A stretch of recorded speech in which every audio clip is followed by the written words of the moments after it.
আসসালামু আলাইকুম, সবাইকে স্বাগত নিবিড় কৃষি চ্যানেলের নতুন আরও একটা ভিডিওতে। তো টাইটেল বুঝে গেছেন আসলে আজকের ভিডিওটা কী নিয়ে। আপনারা সবাই কম বেশি অবগত আছেন যে আমার কিন্তু ছোটোখাটো একটা খামার আছে, সেখানে তো আপনার হাঁস, মুরগি, ছাগল এবং বর্তমান 3টা গরু আছে। তো ওইখানে সবচেয়ে ছোটো যে গরুটা বাছুর আর কি, হঠাৎ করে পা ফুলে গেছে। তো আসলে এটা এখন ভাইরাস আসলে বর্তমানে অনেক জায়গায় দেখা যাচ্ছে আপনার গলা ফুলে যাইতেছে, পা ফুলতেছে। তো আমার এটা আসলে কি হয়েছে আজকে 3-4 দিন যাবৎ বুঝতেছি না ঠিক। তো ট্রিটমেন্টও আমি ওইভাবে করতে পারতেছি না আসলে। এখন যেভাবে আছে এভাবে আপনার 2 দিন আছে, আসলে বাড়তেছে না, সেমভাবে আছে, কিন্তু খাওয়া দাওয়া ঠিকঠাক আছে।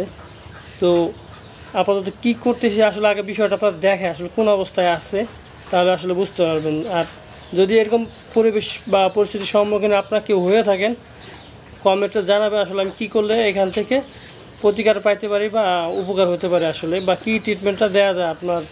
যদি আপনাদের কারো এরকম দেখে থাকেন বা এরকম সমস্যা ফেস হয়ে থাকেন, তো আগে চলেন আগে দেখি বিষয়টা আসলে কোন জায়গায় এবং কী অবস্থায় আছে। তো দর্শক, এই হচ্ছে আমার 3টা গরু। প্রথম 2টা হচ্ছে আপনার বাছুর এবং পরে হচ্ছে গাভী লালটা। এবং এটা যখন কিনে আনা হয় অনেকে আপনারা জানে আসলে। তো এই গাভীর সাথে যে বাছুরটা ছিল এইটা হচ্ছে আপনার সেটা। আমাদের বাড়ি প্রায় মাস 3 হয়েছে আইছে। তো এই 3 মাসে আমার ভিডিও যারা নিয়মিত দেখেন আসলে, তো কী অবস্থায় আছে বাছুরটা কমেন্ট করে জানাবেন যে 3 মাস আগে কেমন ছিল, এখন কী অবস্থায় আছে সেটা জানাবেন।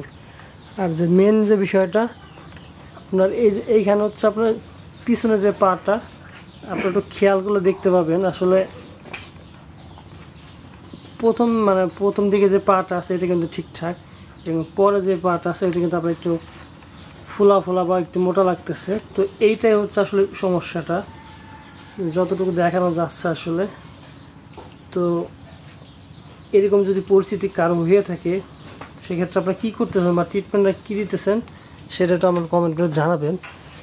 তো আমি আসলে ডাক্তারি কোনো ট্রিটমেন্ট দিচ্ছি না, আমি হচ্ছে আপনার এই যে একটু দেখেন। তো দর্শক, আসলে যেটা বললাম আসলে গাভী এবং গাভীর সহ বাছুরটা হচ্ছে আমাদের বাড়িতে 3 মাস আছে। তো এখন যে অবস্থা আছে এটা আপনার 4 দিন যাবত এরকম একই রকম অবস্থা দেখতে পাচ্ছি। এবং ট্রিটমেন্ট হিসাবে আমি যেটা করতেছি আসলে ডাক্তারি কোনো আমি ট্রিটমেন্ট করতেছি না। এখন হচ্ছে আপনার লবণ দিয়ে আর পানি হচ্ছে গরম করে মিক্সড করে, কুসুম গরম, যেটা আসলে বেশি গরমও না আর বেশি ঠান্ডাও না, সেটা হচ্ছে ওর যেখানে ব্যথা বা যেখানে ফোলা আছে সেখানে হচ্ছে আমি প্রতিদিন 2বার করে ঢালা হচ্ছে।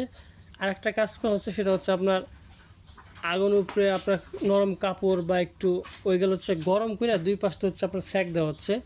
এইটা হচ্ছে আমি করতেছি। আসলে অনেকে হয়তো বলতে পারেন যে ভাই ডাক্তার দেখান। তো আসলে এই পরিবেশ বা এই সিচুয়েশন আমি আসলে এখন পর্যন্ত এর আগে পড়ি নাই। তো এরকম অনেক ভাইরাস নাকি শুনতেছি। মাসাল্লাহ কিন্তু ওর কিন্তু খাওয়া দাওয়া সব কিছু ঠিক আছে, আপনারা দেখতে পাচ্ছেন খাবার দাওয়া ঠিকই খাইতেছে এবং সব কিছুই আলহামদুলিল্লাহ ঠিক আছে। শুধুমাত্র ওইখানে ফোলা আপনার প্রথম পাটা খেয়াল করে দেখতে পান, যেটা বললাম আসলে এটা কিন্তু স্বাভাবিক আছে, এবং ওই পাটটা হচ্ছে ফোলা আপনার এই গিরা সোজা আর কি। এবং সামনে 2 পা মাশাআল্লাহ ঠিক আছে। এবং আমার চেনা পরিচয়ের মধ্যে একজনের আপনার এইটার সাথে হচ্ছে আপনার যে ল্যাম্পি বলে, যেটা আপনার সারা শরীরে যে ফোটা ফোটা যেটা ওঠে, সেটা হচ্ছে একটা ভাইরাস বলা যায় আসলে। অনেকে ভ্যাকসিন ট্যাকসিন দেয়, তো ওইরকম কিছু আমার দেয়া হয় নাই। তো আসলে এখন 2টা যেহেতু একসাথে থাকে, যে ওইটা আর আবার কোনো ব্যথা ট্যাথা পাইছে কিনা বা ফ্লোরটাও তো অতটা আমার ভালো না আসলে। আমি বুঝতেছি না আসলে যে ব্যথায় পাইছে নাকি কোনো রোগই হচ্ছে এটা তো আপনাদের মাধ্যমে যদি এরকম পরিস্থিতি যেটা বললাম আসলে যদি কেউ এরকম পড়ে থাকেন, তো আসলে সমস্যাটা কোন জায়গা বা এখন কি করলে আমি এখান থেকে উপকৃত হতে পারি, যদি কেউ আপনাদের জানা থাকে আমাকে কমেন্ট করে জানাবেন।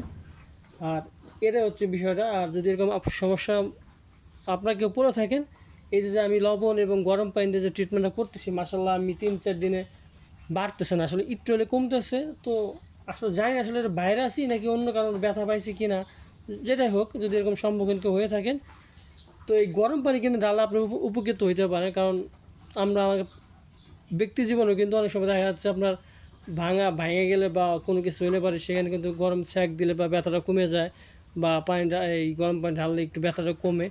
তো সেটাই করার চেষ্টা করতেছি।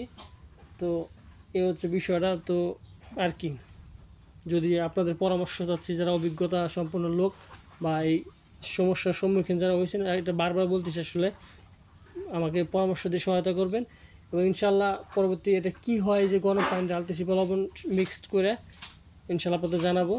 এবং এটাও বলবেন যে যারা আমার ভিডিও নিয়মিত দেখেন, আসলে যখন এই গাভী এবং বাছুরটা কিনে আনা হয়েছিল তখনকার থেকে আজ 3 মাস পরে বাছুরের তুলনাটা কী আছে, আসলে কেমন হলো সেটাও জানাবেন, বা বাজার দর হিসেবে এটা কত দাম যাইতে পারে সেটাও বলবেন। আপনাদের মতামত আশা করতেছি। তো আর যে দুটা মানে গাই এবং একটা বাছুর আছে সেটাও একটু দেখাই দর্শক। এটা হচ্ছে আপনার যে আমাকে একজন দিছে বাছুরটা, ইনশাল্লাহ চিন্তা ভাবনা আছে যে এইটাও বকনা বাছুর, এটা হচ্ছে বকনা বাছুর। দুইটাই গাভী করার আশা আছে, বাকি ডালার ইচ্ছা। এবং যে গাভীটা কিনা হয়েছিল আসলে দোয়াল গাভী, ওটা আমি 2 মাসের প্রেগনেন্ট, বা আর 2 মাস না 2.5 মাস প্রেগনেন্ট ছিল। এখন আমাদের বাড়ি আসার পরে 6 মাসে পড়ছে আসলে প্রেগনেন্ট। দোয়া করবেন যেন, এখন দুধ দেওয়া বাদ হয়ে গেছে, দোয়া করবেন যেন আল্লাহ ঠিকঠাক করে বাছুরটা দেয়। আর আমি কেন গাভী পালি সেটাও কিন্তু আপনাদের এর আগে অনেক ভিডিওতে জানার চেষ্টা করছি। আসলে আমার জায়গা থেকে আমি বলতে পারি গাভীতে লাভ বেশি। হয়তো অনেক সময় দেখা যাচ্ছে আপনার গাভী অনেকে শ্যুট করে না বা ফেভার করে না, তো আমি ইনশাল্লাহ যতটুকু দেখছি আমার ক্ষেত্রে এরা আল্লাহর রহমত আছে ইনশাল্লাহ। আমার নিবিড় কৃষি আগ্রহের জন্য দোয়া করবেন এবং আমার যেটা এই যে সমস্যাটা সেটা যেন খুব দ্রুত সুস্থ হয়ে ওঠে, সেই দোয়াটা আমি আপনাদের কাছে চাচ্ছি। সবাই ভালো থাকবেন আর আমার এই খামারের জন্য দোয়া করবেন। সবাই ভালো থাকবেন। আসসালামু আলাইকুম।